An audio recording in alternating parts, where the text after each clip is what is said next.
welcome to the How We Work podcast. I'm David Hammond, and today we're speaking with Janine Boon, a senior remuneration analyst. Nice to be here, David. Janine, when did you first find out that you're neurodivergent?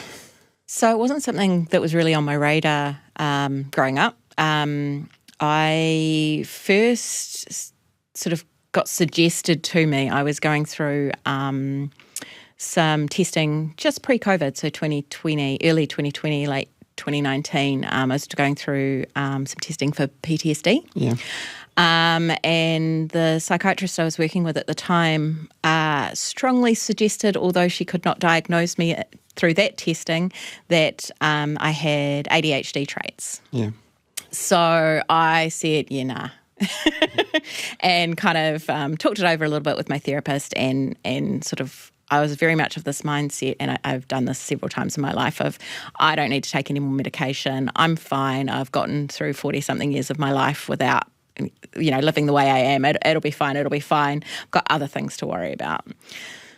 However, once I went through a little bit more of my treatment for the PTSD, and my brain stopped being so reactive to fight or flight with all my triggers with that, it just kind of kept eating away in the back of my mind. And after a couple of years, I went back to my therapist and I said, hey, that ADHD thing, do you think you could refer me to someone for testing? So that was about 2 years ago now.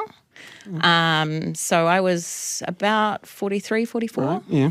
When I finally went and got the testing, and, in the space of an afternoon, I got it, definitely. Combined type, both hyperactive and inattentive. Yeah. Yay. And got started on Ritalin. So, that's made a big difference in my life. Big difference over the last few years.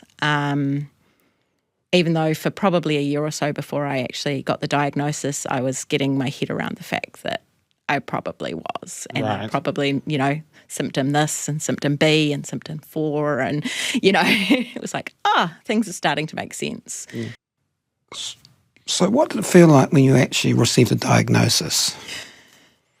It was relief that I wasn't, because I think sometimes when you start to think, particularly these days, start to think, maybe I am neurodiverse, maybe I do have ADHD in my case, or I have got a few other traits, autistic traits, OCD, combined in with that. I think sometimes before you get that official diagnosis, although you're fairly confident, there's a lot of stuff in the media about, it's people so quick to self-diagnose, or it's a trend. And we know that's not true. I'm trying to keep my language clean here, but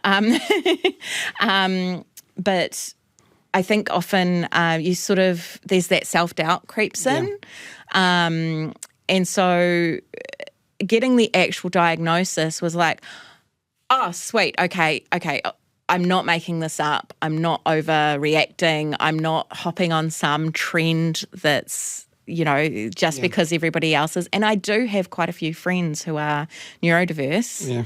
And, there was a sort of fear of, am I minimising what they're going through by saying that I am, and all this sort of stuff. And to get that actual diagnosis was, it was a relief. There was a bit of fear. Yeah. What does this mean? True. I just know from my own experience, when I was retested for my dyslexia when I was 27, and I got the results back, and yours, because I'd done ended up doing reasonably well academically, there's always the fear of, am I a bit of an imposter? Is it really that bad? And then I saw the results, and some of them sort of had the 3rd and 4th standard deviation in some of them, and I thought, well, actually, no, you are actually really working really hard, and you're not making this up. Exactly. Yeah. I think one of the things that not long before I went for the testing, my therapist and I, through my PTSD, one of the things that I finally admitted to myself and to her was that I'd often felt like not reaching out for help, and that could be medically, it could be because of mental health, could have been neurodiverse, not reaching out for help because other people have it worse. And what she pointed out to me was, other people can have it worse and you can still have it bad. Like, you're not, it's not a competition. Yeah. And so I think often we get in this mindset of, I do well. I did well in school too. Yeah. I did well in school until about fifth form. Yeah. What's that nowadays? Year 11. Yeah. I did well until then, and then things started going off the rails a little bit for me. But I have succeeded, with careers. I have had several different careers, but I've succeeded in careers. I have friends. I have a home life. I have a house. All these markers of what a successful person or a remotely successful person should have. So is there really anything wrong with me, kind of a thing? And I mean, that's the other thing, is a neurodiversity really having something wrong with you. So that's a mindset shift as well. Yeah.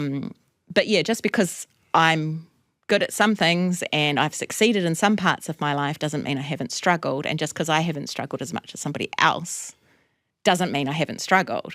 And so having to come to terms with that's been a big part of my journey. Janine, that sounds as though that might be imposter syndrome.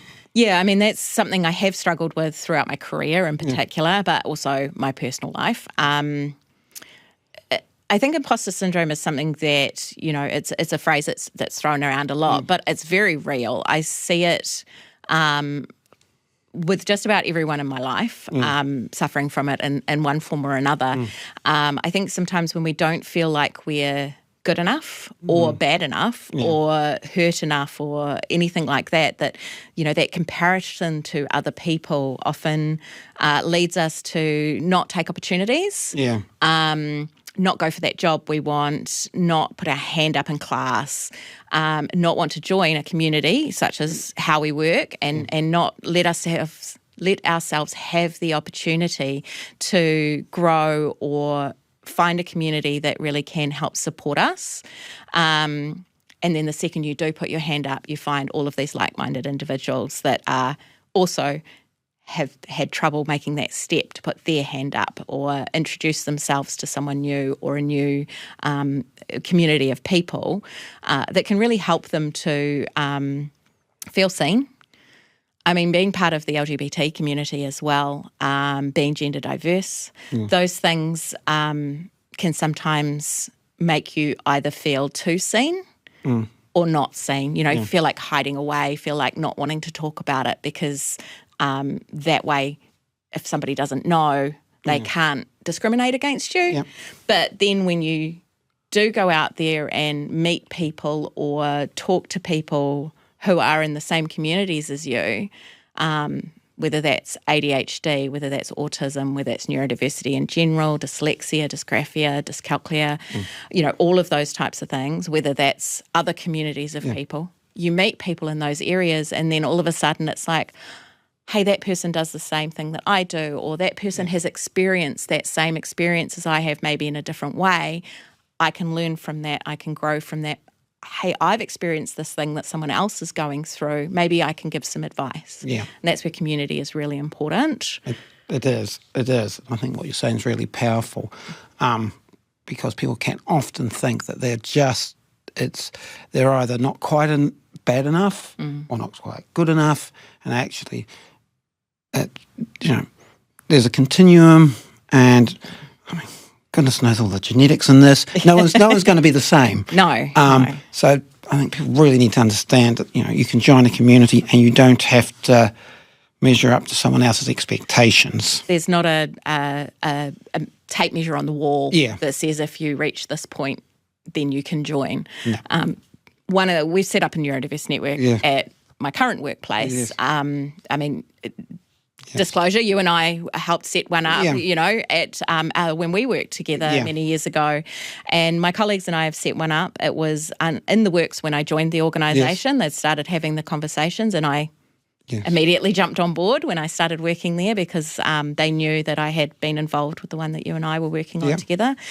And when we started that, one of the first things we did when we did our sort of terms of reference, because, organisations always want you to have sort of some structure. It's really good in a neurodiverse space.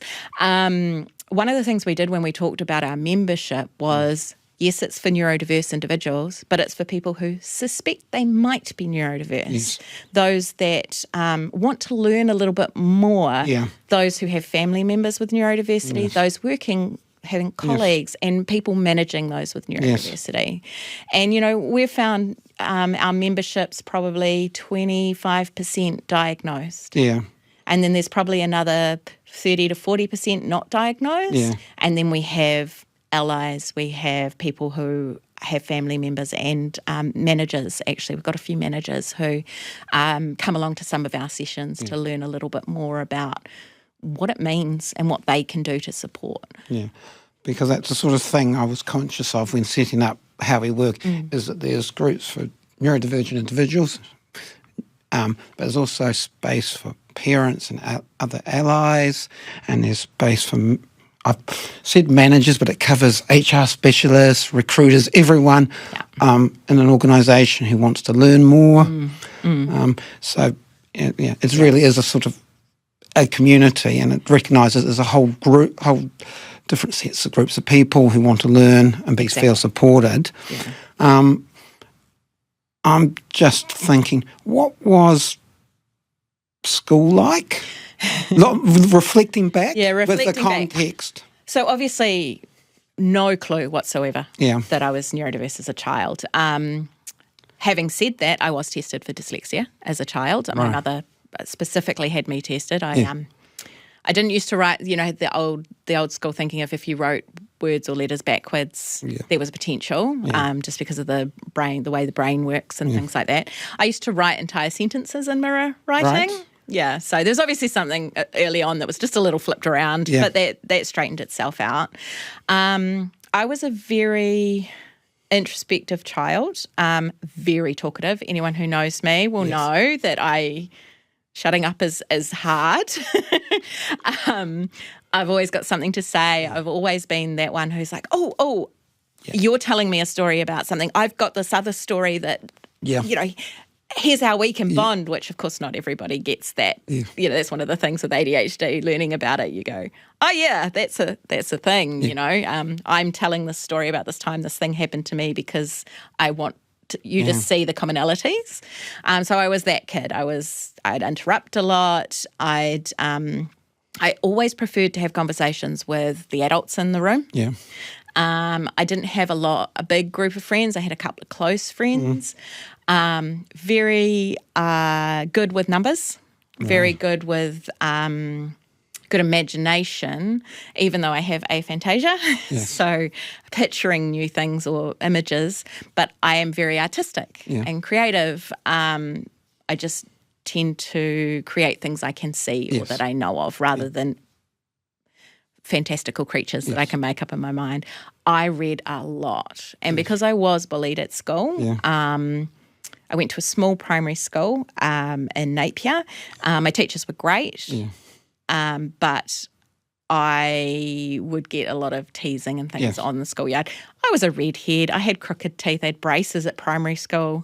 Didn't get my glasses till I left school, thank goodness. But I was, I was picked on a bit, and I spent every lunchtime in the library helping the librarian shelf the books and sitting in a corner reading until they actually made me, partway through the school year, you're only allowed in the library 3 days a week, that kind of a thing. And that continued on. I had similar difficulties in intermediate, but there were more places to go and talk by myself or, friends and things. And then at high school, very similar, but in high school it was really interesting. Things get more cliquey in high school. And I went to an all-girls high school. And there's the rich kids that hang out together. There's the stoner crowd that hang out together. There's sort of the troublemakers that hang out together.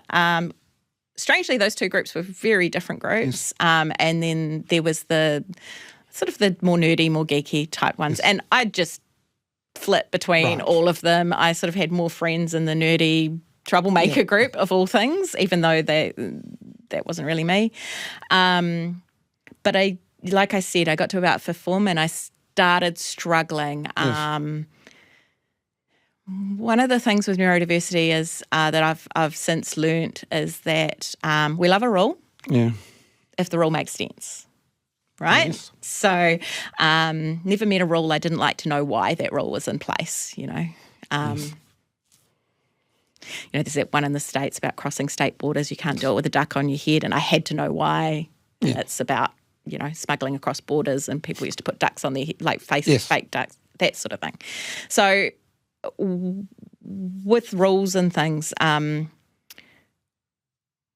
when I was in high school, you would sit an exam for fifth form, and the scores that you got that year, your class got that year, would translate into scores that were available to get for your sixth form year. I know all about that. Yes. So in fifth form, I took, I had to take English, I had to take basic science, math, I took graphics design, economics, and I took 6 subjects. I think drama was the other one.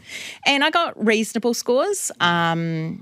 That was fine. Got into my sixth form year. Our school was not great in maths. Yeah. So we didn't have a lot of the A's or ones or whatever the high score was for sixth form certificate. I got a 78 percentile and I failed math. Oh no, I got the lowest passing grade for maths, but I failed every other class, even though I got over 50% in all but one of them. Right. And that wasn't fair. No. So I stopped trying. Like it. And I didn't actually go back for seventh form. I went and started studying. So, that injustice thing has stayed with me my entire life. If something's not fair, I need to know why someone's made a decision that I think's not fair, so that I can then either help justify it if that's my job or challenge it. Yeah. And I think that's how I've ended up in the career I'm in. Yes. I think neurodivergent people usually, one way or another, have quite a strong sense of justice, one way or another. And it gets expressed in different ways by different people, but I think that generally have a really strong sense of what's fair and what's right or wrong in their mind. And I think people mistake that as well. Particularly in workplaces too. Yeah. People think a sense of justice is law. Yeah. That right or wrong according to the law, but that's not what having a sense of justice or a sense of social justice is. It's fairness. Yeah. It's and it's fairness according to the individual. Yeah. So we all have different belief systems. What I believe is right, true, fair may differ from what you believe is right, true, and fair. And I think with neurodiversity, when we come to those points, when we come to a difference of opinion, if you can articulate or explain to me why you think something is fair, and I can articulate and explain to you why I think it's unfair, and we have a conversation about that, one of us is likely to change their mind, or we can just agree that, okay, that's what you think is fair, but I don't, and respect each other's differences. Yeah. But I think without that sense of social justice that some people have, they get very, but it's against the law, so it's wrong. And it's like, why is that law in place in the first place? Yeah. Because it could disadvantage people. Yeah.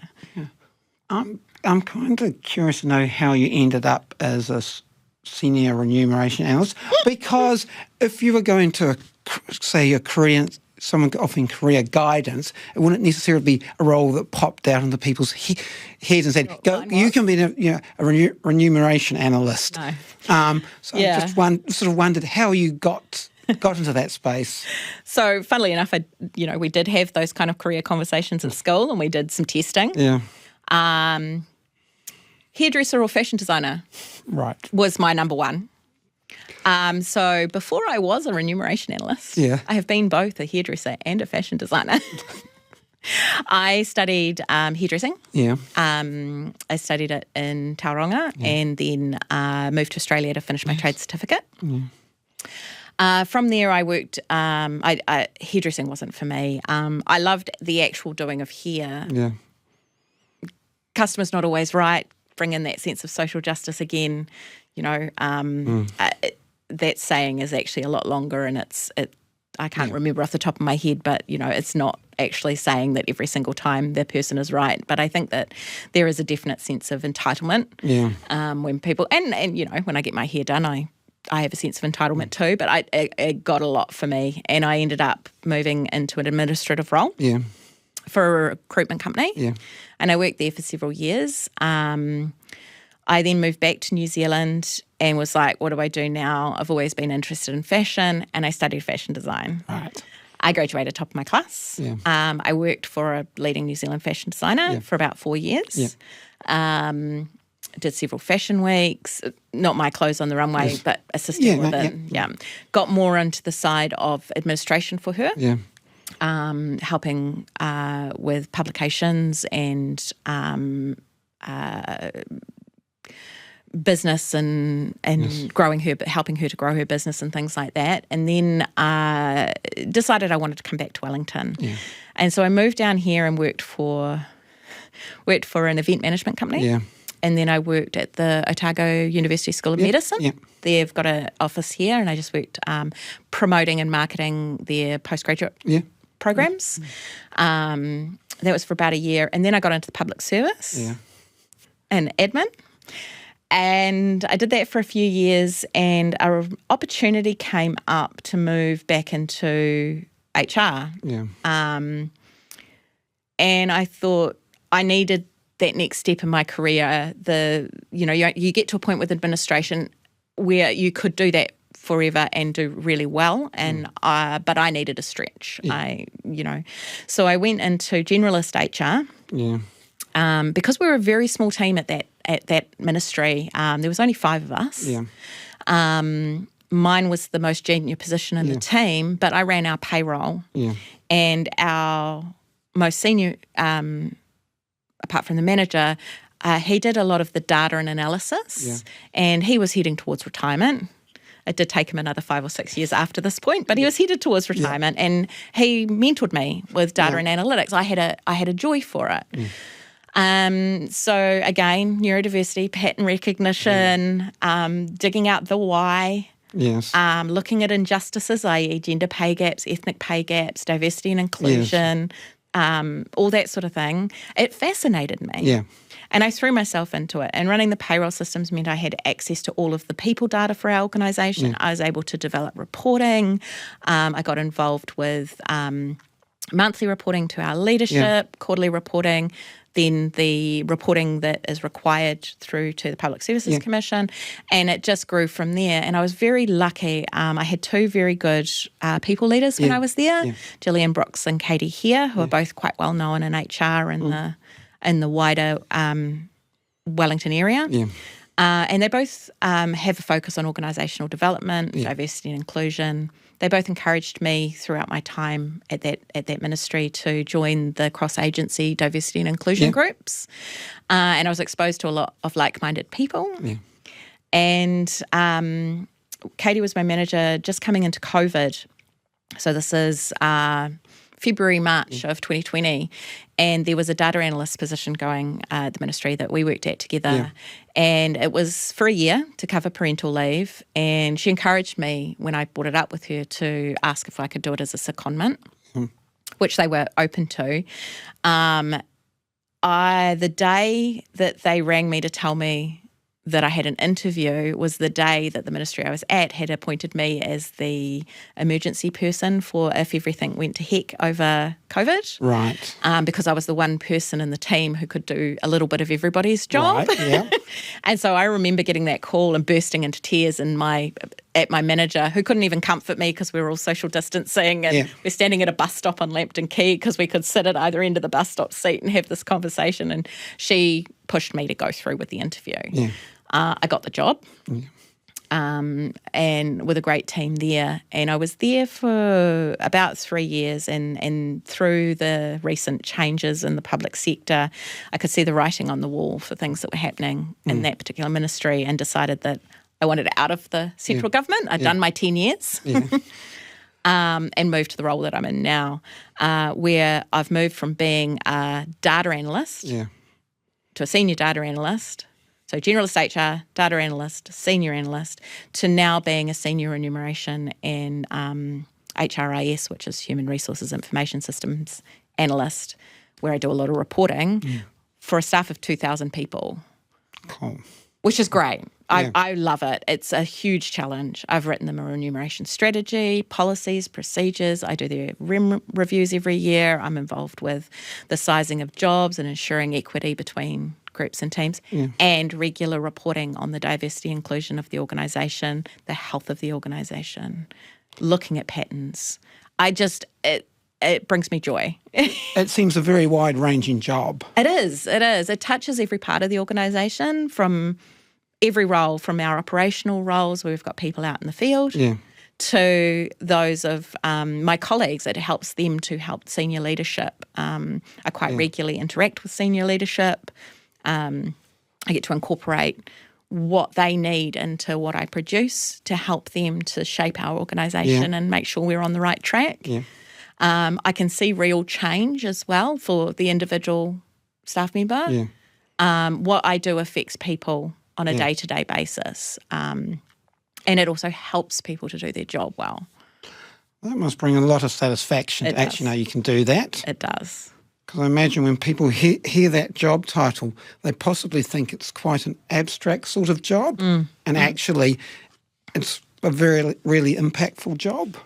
One thing my partner and I often talk about is both of us are in fields, my partner's in central government, but both of us are in fields of the things that we do on a day-to-day basis can affect people. Yeah. I think there's a lot of jobs in life where what you do, you see an immediate impact on the people that you're working with. I mean, even in retail, the job you do can sell someone something that they need or help them to choose something, through to, fast food, you're feeding people. There's immediate give-take in a relationship type thing. I think when people hear remuneration specialist or analyst or whatever, you're right, it's a very abstract concept. Oh, so you tell people what they can be paid. Yeah. It's so much more than that. And I think the fact that what I do helps shape the policies of my organisation, to pay attention, and I'm not the only one doing this. There's a lot of people on my team. There's a lot of people who are working on it as well. But I've got the privilege of being in a position where the things I say get into the ears of senior leadership and can help influence decisions that are made. And how do you think being neurodivergent helps in that role? I think part of it is the audacity of speaking up, but sometimes I don't actually think about who I'm talking to before I open my mouth. So I think sometimes when, neurotypical people will feel their place in a hierarchy a little bit more instinctively, I could be talking to the chief executive and just say what I think. Now that can be a blessing and a curse, because sometimes my boss is standing on my foot in the next seat, which is fine. I think, as I was saying before, pattern recognition. Yeah. I can look at data and go, why is that number that way? I'm not expecting that number to be that deep dive to find where the anomaly is. Yes. Is it, has our gender pay gap sprung up this month? Let's go and have a look. Is it that we've suddenly hired a whole lot of low-paid women? Is it that we've lost some high-paid women? Have we hired a whole lot of high-paid men? Yes. What's going on here? Yeah. Where's the anomaly coming from? Is there an error? Yeah. And it helps to recognise those patterns and then go looking for them. On the flip side, I'm trying to upskill a couple of people in my team in the reporting and analysis. It's very hard to explain to someone, how to teach someone pattern recognition because it's innate. Yes. And I do believe that some of that comes from the neurodiversity. And again, social justice, we just talked about that. Yes. Social justice gives me the passion and the drive to do what I feel is the best for the people that I'm looking after. Yeah. And also for the organisation. I want the organisation to be healthy. I want the organisation to thrive and succeed. Yeah. And in order to do that, they need a good workforce. They need productivity. They need to rely on their staff. And in order to rely on your staff, you need your staff to be satisfied. You need your staff to feel like they have some control over what they do, and that they are supported and confident to come in and be themselves and do their job on a day-to-day basis. So all of that kind of, intertwines in my mind. Do I think I'd be good at it if I wasn't neurodiverse? Maybe. But but I might not have the drive for it. And who knows? Yeah, because I am who I am. Exactly. Can't turn that off. Exactly. Do you think being in a space like how we work, where there's like-minded people, could be helpful, particularly if they're perhaps going for a career process which isn't linear? Yeah, so I mean, from personal experience from the networks and things that I've been involved with, that sense of community is enormously important. One of the things I'm hearing from the members of our network is often questions around things like, when do I tell my manager that I'm neurodiverse? Should I tell my manager I'm neurodiverse? What kind of assistance can I ask for? How can I have these conversations about what I need to do my job well without losing my job? So, work and neurodiversity, that balance can be a really difficult subject for people to broach. It's not yet at a point in the workforce where it's just an everyday conversation for everybody. We've talked a lot about interview techniques at my work. We've talked a lot about things that people can ask for, i.e. providing interview questions. We talked about this the other day, providing interview questions when you're going for an interview or asking for them, or those just being provided, can be a real benefit, and not just for neurodiverse people. But it can help people feel more comfortable picking up the phone and having a quick conversation with the hiring manager to see what that kind of relationship's like. Now, a community like How We Work allows people to share this kind of conversation. They can get in there and ask those questions in a safe space. I mean, people can join How We Work and lurk and watch the conversations going on. You don't have to be there contributing, saying stuff straight away. You can actually benefit from just going in and taking a look and seeing stuff. And perhaps sometime later on, you might want to contribute. 100%. But you can actually just lurk there, take a look, see what people are saying, and maybe someone raises something that's been on your mind. You see it there, people are talking about it, and you pick something up. And even though you haven't actually said anything, you've learned something there. Exactly. Right there. I mean, I think I'd encourage people to join up and take a look through some of the feeds, and just where a subject has been mentioned in one of the headers, just take a look through the comments. I mean, we have these conversations backwards and forwards where, someone brings up an idea and someone gives an opinion and someone questions or challenges or adds to. And you get these threads where people are sharing their life experiences. If me talking about some of the things that have helped me in my career, or some of the things my workplace provides, helps another organisation, another HR professional who's thinking, how can I help in this space? Another neurodiverse person who's maybe earlier in their career and isn't sure about how to have those conversations. If it can help them to start to think about different ways they can approach things.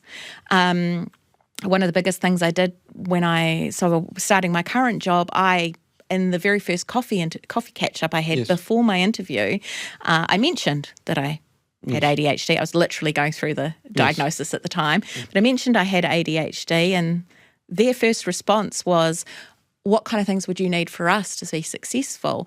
I immediately knew it was a place I wanted to work. Now, if the response had been, oh, okay, just let us know if we, I maybe wouldn't have pursued an interview with them. So it's both sides. And that kind of information has helped some of my colleagues in deciding whether they want to go for a job in a different part of the organisation. And the thing is, if you're in a smaller organisation, you might not necessarily have that network, or you could be geographically isolated, and you don't have, a group of people that you can tap into like that. Exactly. So you can come in there and you can, theoretically be anywhere in the world and join How We Work, but you can actually go in there, and whether it's just the fact if you're isolated, or whether you're geographically isolated, or you're in a small workforce and you happen to be the neurodivergent neurodiversity network, you're it, you can get a chance to bounce ideas off. And the same if you're a manager too. Yeah, and I think often we fear what we don't know. And that goes true for fearing other people's response. I think I can remember you and I having a conversation many years ago now about coming out as neurodiverse. Yeah. And I feel okay saying that, being from the LGBT community, that it did almost feel like that. There were some parallels. Yes. I'm not saying it's the same thing, but there's some parallels. Telling people that I have ADHD and expecting them to understand that is similar to, telling someone who's maybe not as open to certain things about being queer or about gender. And you start to see parallels because there's this, it's just a fad kind of mentality versus someone who wants to know more. Yeah. If you're coming along to something like How We Work, you already know that anybody who has joined that network of individuals is open to that conversation. Yes. And I would say within that community, there's going to be someone who's had a very similar experience to you, where they've come up against that fear of, are the people that I'm going to have this conversation with in my real life going to be open to it? And what happens next? What if they don't accept me? What if I get laughed at? What if I get a negative reaction? And you've got other people there who can say, hey, that happened to me. Yeah. This is how I dealt with it. Or, hey, you're not going to know if you don't try. Yeah. And, the same thing for professionals. Maybe you don't have ADHD. Maybe you're trying to improve things for people in your workplace. Yes. Come along and hear, what individuals with ADHD have to say. Yeah. You can ask them questions. You can put things out there to say on the platform to say, hey, we want to introduce something, but we want to bring people along for the ride. What's the best way to approach this? Do we just start something? Do we get people involved to help us shape it? And then you can have a conversation. People can give you opinions. You can take from that what you will and go off and do what you need to. Come back and test things. Share. Yeah. I'm loath to use this phrase, but it's a safe space to try stuff, particularly if you happen to be a manager or you're managing someone. Yeah. You can actually go in there, test things out. Ask questions. And the worst that can happen, someone can say, actually, no, that idea probably wasn't so great, but you might want to try that. Or they might say it's really good. Yeah. And I mean, I think as long as everybody's coming in being respectful and open to the feedback, because, if you're coming in and asking a question you don't like the answer. Yeah. But I think for the most part, from what I've seen so far, is people are really sort of just either wanting to learn more or wanting to connect. And I think if the more we create visibility for neurodiversity, the more people understand what it is and that we're all individuals within, people talk about a spectrum, it's a sphere. Yeah. It's a 3D sphere of a spectrum, not a linear thing. That's a really cool phrase, actually. Yeah. I once I switched my thinking from, I hate this phrase, high functioning and low functioning. Donkey doo-doo. But it's a sphere. It's a three-dimensional sphere, and you can be somewhere on it and still be just as valid of having a neurodiversity as someone on the other side of that sphere. Yeah. And there is no normal. Yeah. Totally. When I posted about the launch, it's my favourite phrase. I use it quite regularly. Is they say great minds think alike. Yeah. Do they really? Exactly. Because if we all thought the same, this would be such a boring place. Yes. I really truly believe that.